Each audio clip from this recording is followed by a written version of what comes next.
A plus റൂമിലേക്ക് സ്വാഗതം. രണ്ടാഴ്ച മുമ്പ് ഗൾഫിൽ നിന്നും ഒരു മനുഷ്യൻ എന്നെ രാത്രി വിളിച്ചിരുന്നു. എവിടെ നിന്നൊക്കെയോ നമ്പർ സംഘടിപ്പിച്ച് വിളിച്ചതാണ്. അദ്ദേഹത്തിൻ്റെ ആവശ്യം ലോൺ എടുത്തു, വീട് ജപ്തിയായി, എന്ത് ചെയ്യാൻ കഴിയും എന്നുള്ള നിയമകാര്യം ചോദിക്കാൻ വേണ്ടിയാണ് അദ്ദേഹം രാത്രി എന്നെ വിളിക്കുന്നത്.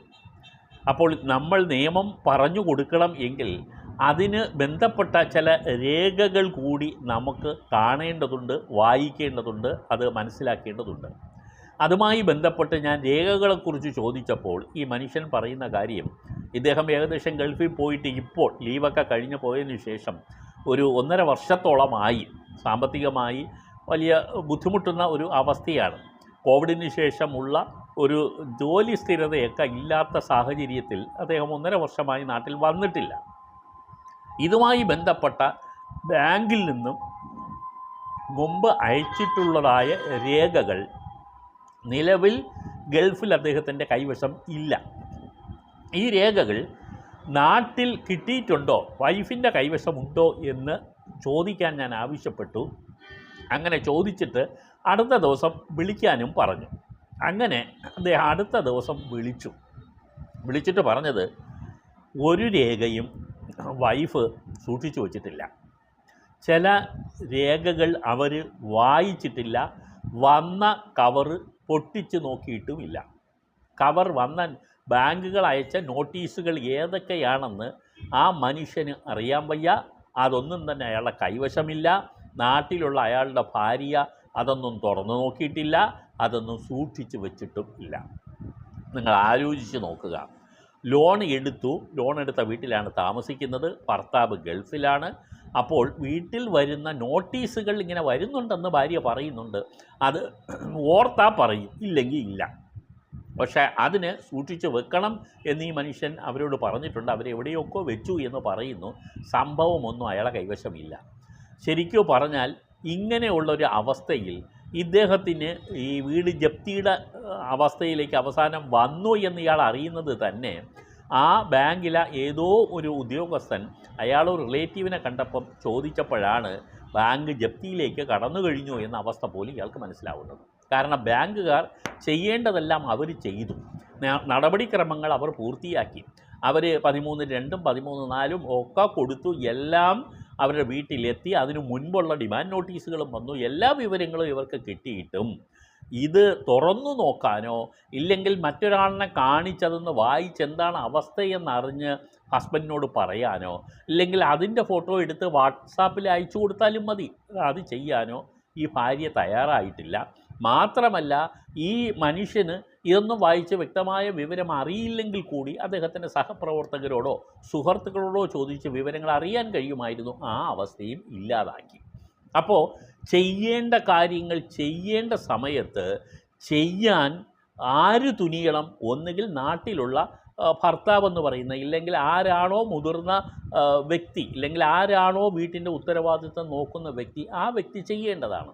ആ വ്യക്തി പലപ്പോഴും, ഇത് മാത്രമല്ല കേട്ടോ, നാട്ടിലുള്ള ആളുകളുടെയും സ്ഥിതി ഇതൊക്കെ തന്നെയാണ്. പല ആളുകളും ഇതുപോലെ വരുന്ന നോട്ടീസ് നോക്കില്ല, അങ്ങ് വലിച്ചെറിയും. ഇല്ലെങ്കിൽ ഇതൊന്നും ഒരു പ്രശ്നമല്ല എന്ന് എനിക്ക് പാലക്കാടുള്ള ചില ആളുകളുടെ അനുഭവം എനിക്ക് അറിയാം. അവർ എന്നെ ബന്ധപ്പെട്ടപ്പോൾ എനിക്ക് മനസ്സിലാകുന്നതാണ്. അവർ ഇതൊന്നും തന്നെ അവരെ ബാധിക്കുന്ന പ്രശ്നമല്ല എന്ന മട്ടിലാണ് നിസ്സാരമായി ഈ നോട്ടീസുകൾ ഏത് ഓഫീസിൽ നിന്ന് വന്നാലും അതിനെ തുറന്നു പോലും നോക്കാതെ അവിടെ വീട്ടിലിടും. നോട്ടീസുകൾ എന്ന് പറയുന്നതൊന്നും അതിൻ്റെ ഗൗരവം ഇവർക്ക് മനസ്സിലാവില്ല.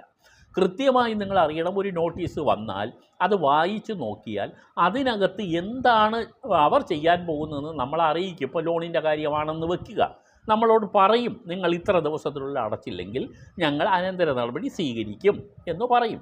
13(2) വരുമ്പോൾ നമ്മൾ സർവാസി പ്രകാരമുള്ള 13(2) നോട്ടീസ് എന്ന് പറഞ്ഞാൽ അതിനകത്ത് പറയും, നിങ്ങൾ ഇതിൻ്റെ തുക അടച്ച് തീർക്കുകയോ അല്ലെങ്കിൽ നിങ്ങൾക്ക് പറയാനുള്ളത് എന്താണോ അത് ഞങ്ങളെ അറിയിക്കുകയും ചെയ്യണം എന്നുള്ള രീതിയിൽ വേഡിങ് അതിനകത്ത് ഉപയോഗിച്ചിട്ടുണ്ട്. റെസ്പോൺസ് എന്ന വാക്കാണ് ഉപയോഗിച്ചിരിക്കുക. നിങ്ങളിത് റെസ്പോണ്ട് ചെയ്യുക. ദാറ്റ് മീൻസ് നിങ്ങളുടെ അവസ്ഥ എന്തെങ്കിലും ഉണ്ടെങ്കിൽ ഞങ്ങൾ അറിയിക്കൂ എന്നാണ് അതിൻ്റെ സൂചന. അപ്പോൾ നമ്മളത് അറിയിക്കാൻ ബാധ്യസ്ഥരാണ്. അതറിയുന്ന മുറയ്ക്ക് അവർ കൂടുതൽ നടപടികൾ അതനുസരിച്ച് ചിലപ്പോൾ മാറ്റി വെക്കാം, ചിലപ്പോൾ പുനർചിന്ത ഉണ്ടായെന്ന് വരാം. ഇതെല്ലാം നമുക്ക് അടയ്ക്കാൻ കഴിഞ്ഞില്ല എങ്കിൽ നമ്മളത് അറിയിക്കണ്ടേ ബാങ്കിനെ. ചില ആളുകൾ തലചൊറിഞ്ഞ് ബാങ്കിൽ പോയി നേരിട്ട് ക്ലാർക്കിനോടോ പിയൂണിനോടോ പറഞ്ഞ് അല്ലെങ്കിൽ മാനേജരെ കണ്ട് പറഞ്ഞിട്ട് സ്ഥലം വിടും. ആ തലചൊറിയലല്ല വേണ്ടത്. ഞാൻ പലവട്ടം ഈ എപ്പിസോഡുകളിൽ പറഞ്ഞിട്ടുണ്ട്. നിങ്ങൾ രേഖാമൂലം എഴുതി കൊടുക്കൂ.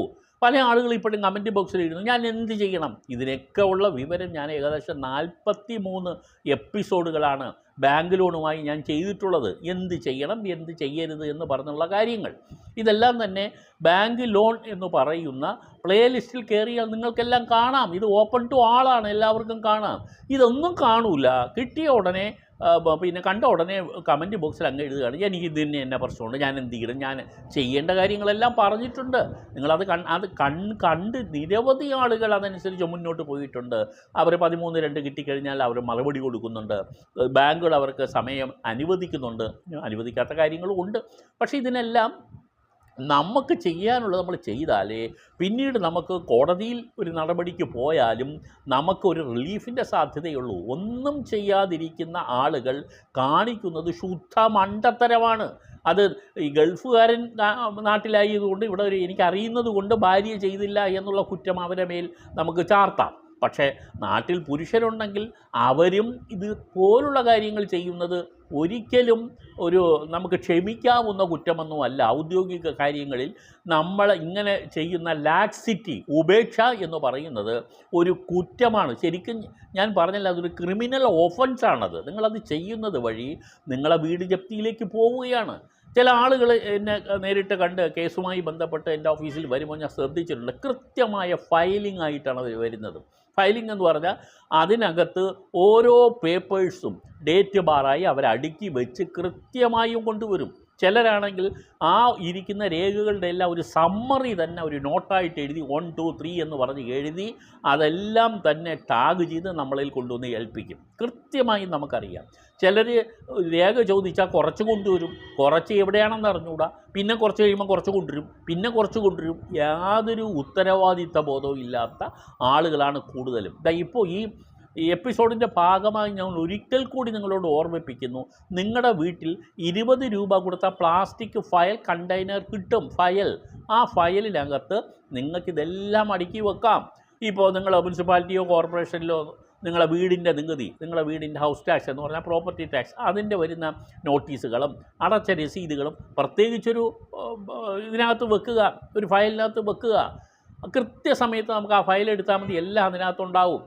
ഇനി നിങ്ങളുടെ വീട്ടിലെ പ്രമാണം, ആധാരം എന്ന് പറയുന്ന സാധനമാണ് ഞാൻ ഉദ്ദേശിക്കുന്നത്, ഭൂമിയുടെ പ്രമാണം, ഒരു പ്രത്യേക ഫയലിനകത്ത് വെക്കുക. അത് മടക്കി ചുരുട്ടി എവിടെയെങ്കിലും വെക്കരുത്, അത് ഫയലിനകത്ത് വെക്കുക. കുട്ടികളുടെ പഠനവുമായിട്ട് ബന്ധപ്പെട്ട നിങ്ങൾ സ്കൂളിൽ അടച്ച ഫീസ്, അവരുടെ പ്രോഗ്രസ് റിപ്പോർട്ടിൻ്റെ പകർപ്പ് എല്ലാം ഒരു ഫയലിൽ വെക്കുക. കറണ്ട് ബില്ല്, ഇലക്ട്രിസിറ്റിയുടെ, KSEBയുടെ, വാട്ടർ ചാർജ് എല്ലാത്തിനും സെപ്പറേറ്റായിട്ട് ഫയൽ വെക്കൂ. നിങ്ങൾക്ക് എന്ത് സുഖമാണെന്നറിയാമോ? ഒരിക്കലും തപ്പണ്ട. ഒരു 5 ഫയൽ 20 രൂപ വെച്ച് 100 രൂപയ്ക്ക് നിങ്ങൾക്ക് ഒരു ഫയൽ വാങ്ങാം. 5 ഫയൽ വാങ്ങാം. ആ ഫയൽ നിങ്ങൾ വാങ്ങി വെച്ചിട്ട് നിങ്ങൾക്കിതെല്ലാം അതിനകത്ത് കയറ്റി വെക്കുക. തപ്പാൻ ഒന്നും നടക്കണ്ട. ഇതൊന്നും ചെയ്യാതെ ആകെ കണ്ണും പിഴിച്ച് ഉപേക്ഷയും കാണിച്ച് നടക്കുന്ന ആളുകൾ അവരോട് തന്നെ ചെയ്യുന്ന കുറ്റമാണ് എന്ന് എനിക്ക് പറയേണ്ടി വരുന്നു. ക്ഷമിക്കുക. ഞാൻ ഈ ഗൾഫുകാരനും അദ്ദേഹത്തിൻ്റെ ഭാര്യയിൽ നിന്ന് തുടങ്ങിയെങ്കിലും അനുബന്ധമായി പ്രത്യേകിച്ച് ബാങ്ക് ലോൺ എടുക്കുന്ന ആളുകൾ അറിയേണ്ട വിവരമാണ് ഇന്നത്തെ എപ്പിസോഡിൽ പറഞ്ഞത്. സാധാരണ മനുഷ്യർക്ക് വേണ്ടിയുള്ള എപ്പിസോഡാണ്. അതിൽ നിങ്ങൾ ഈ എപ്പിസോഡ് പറയുമ്പോൾ ഞങ്ങൾക്കെല്ലാം അറിയാമെന്ന് കുറ്റപ്പെടുത്തരുത്. എൻ്റെ ശ്രദ്ധയിൽ വന്നതുകൊണ്ട് മാത്രം ഞാൻ നിങ്ങളെ കൂടി ശ്രദ്ധയിൽപ്പെടുത്തുന്നു എന്ന് മാത്രമേ ഉള്ളൂ. നന്ദി.